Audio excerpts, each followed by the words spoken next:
Young Sheldon's only Thanksgiving episode created a weird 80s pop culture paradox. When it comes to Young Sheldon, the prequel to the phenomenally successful The Big Bang Theory, most episodes follow the predictable rhythm of the Cooper family's Texas life, peppered with genius-level humor, nerdy references, and the quirky struggles of young Sheldon navigating a world too ordinary for his extraordinary intellect. But there's one episode that stands apart from the rest, the series' only Thanksgiving episode. On the surface, it seems like a classic holiday installment, a mix of family tension, awkward moments, and the inevitable emotional resolution. But buried beneath the turkey and pumpkin pie lies a strange 80s pop culture paradox that makes this episode endlessly fascinating and honestly a little mind-bending. At first glance, the episode follows a familiar template. Mary Cooper is determined to host a perfect Thanksgiving for her family, George Sr. is reluctantly roped into helping, Missy is mostly interested in what's on TV, and young Sheldon, of course, is focused entirely on the physics of the turkey's cooking process. But it's the episode's meticulous attention to period-specific detail that starts to hint at the paradox.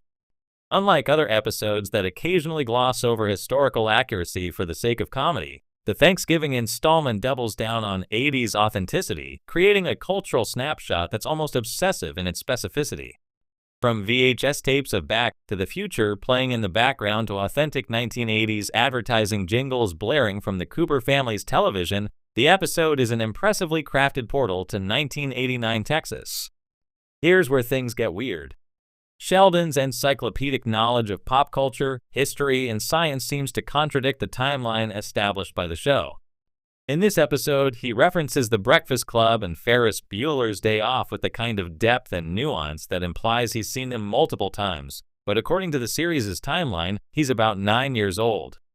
9-year-olds in 1989 wouldn't have had ready access to repeated movie viewings on VHS unless a parent or older sibling had extensive collections.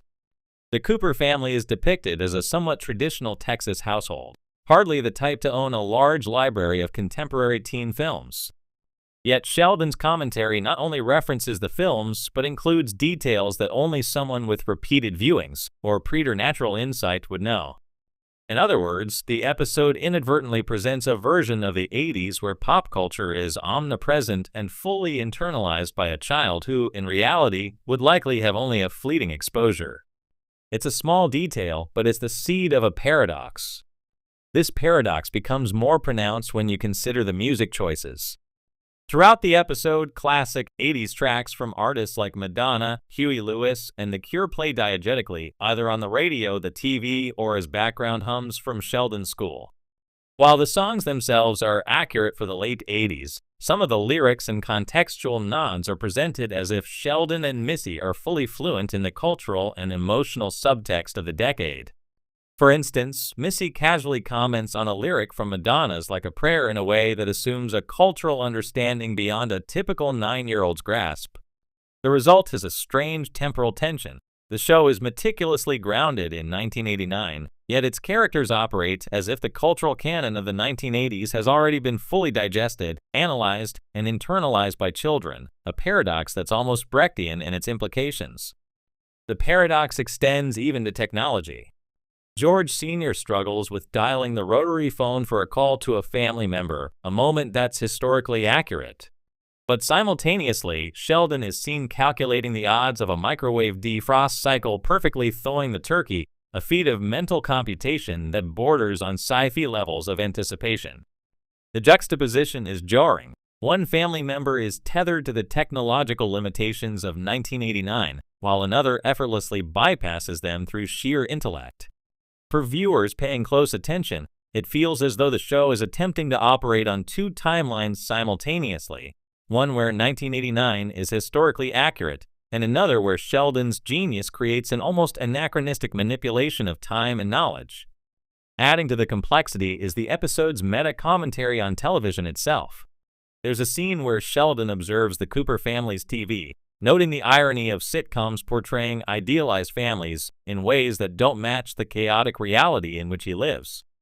He references shows like Family Ties and Growing Pains, providing a critique that is both historically situated and strikingly prescient. This creates another layer of paradox. a 9-year-old who is simultaneously a product of his era and a commentator on the broader cultural patterns that define it. It's a subtle, almost satirical way of suggesting that pop culture itself is a kind of time machine capable of reshaping the perception of any era, even the one in which it originally existed. The episode's humor also leans heavily into this cultural paradox. Classic Thanksgiving tropes, family arguments over the wishbone, burnt turkey disasters, and Sheldon's insistence on precise etiquette are played straight. But interwoven with these familiar beats are moments of sharply anachronistic wit. For example, Sheldon questions why anyone would enjoy cranberry sauce shaped like a can, comparing it to poorly synthesized polymers in a way that blends 1980s culinary norms with scientific abstraction. The joke lands on two levels. It's funny for the literal absurdity, but it's also intellectually jarring because it implies an awareness of material science that is decades ahead of his years. The humor, therefore, is rooted not just in family dysfunction, but in the cognitive dissonance created by a child straddling multiple temporal realities. Even Missy's subplot, which revolves around scoring a coveted role in a school play, is imbued with this paradoxical tension. The play is a retelling of a classic 80s fairy tale, but Missy's motivations, humor, and social savvy often seem informed by a sensibility that aligns more closely with contemporary television writing than with 1989 adolescence.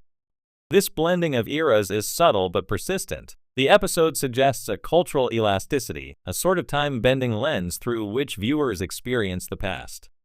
The audience is never fully anchored in one time period. Instead, the episode floats between authenticity and anachronism, creating a weird, almost dreamlike 80s pop culture paradox. It's worth noting that this paradox may be intentional, or at least embraced by the writers. Young Sheldon often plays with temporal humor. Jokes rely on Sheldon's precociousness, adult-level insights, and interactions with peers and family members who inhabit a more conventional time frame. The Thanksgiving episode amplifies these elements by layering them over a culturally saturated, historically precise backdrop. The result is an episode that is both nostalgic and subtly subversive. Fans of 80s pop culture may find themselves chuckling at references they remember, while simultaneously feeling a dissonant awareness that these characters inhabit a slightly wrong timeline, a sort of alternate 1989, where everyone is more aware, more articulate, and more deeply entrenched in cultural canon than historical reality would allow. The culmination of this paradox is most evident during the dinner scene. As the family gathers around the table, tensions rise over burnt turkey, arguments over seating arrangements, and Sheldon's insistence on quantum probability calculations to predict family outcomes. Yet in the background, a classic 80s tune plays softly, accompanied by a TV showing a familiar sitcom laugh track. The layering of